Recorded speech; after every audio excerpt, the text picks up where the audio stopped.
আল্লাহ রাসূল বলছেন আরবাউন লিসাদা, সুখময় জীবনের জন্য চারটা জিনিস লাগে।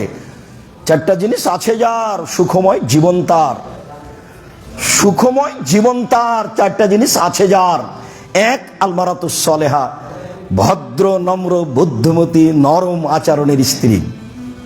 আচরণ নরম হতে হবে, খাস্টা মেস্টা যদি হয় আর যদি কথা একবার উল্টে ধরে একটুকু শান্তি পাবেন না।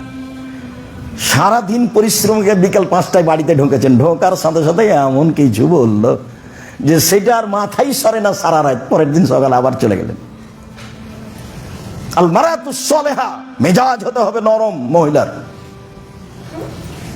গতিবিধি হতে হবে ঠান্ডা, স্বভাব হতে হবে ভদ্র নম্র, তার কথা কর্মই, কথার সাথে সাথে স্বামীর সবকিছু ঠান্ডা হয়ে যাবে, রাগটা সব চলে যাবে।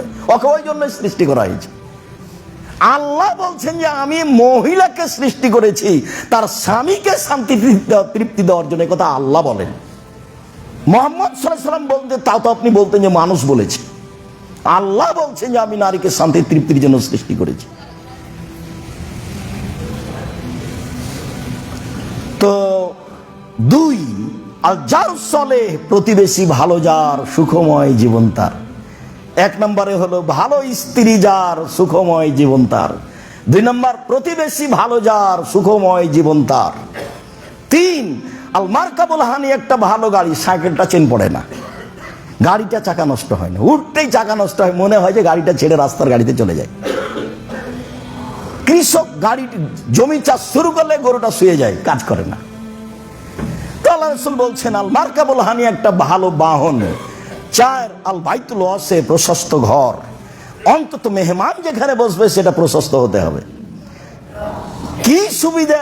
মুহাম্মদ সাল্লাল্লাহু আলাইহি সাল্লাম কিভাবে সংসার করলেন।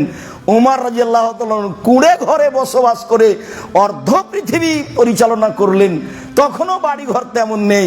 ওই মুহাম্মদ সাল্লাল্লাহু আলাইহি সাল্লাম বলছেন যিনি খাটে শুয়ে থাকেন, যেই খাটে দড়ির সাথে এ করা আছে, সাজানো আছে, সেখানে বিছানা কেথা নেই, তিনি উঠে বসলেন। আব্দুল্লাহ ইবনে মাসউদ বলছেন উঠে যখন বসলেন দেখলাম গায়ে পিঠে একবারে দড়ি সুতলির দাগে পরিপূর্ণ হয়ে আছে।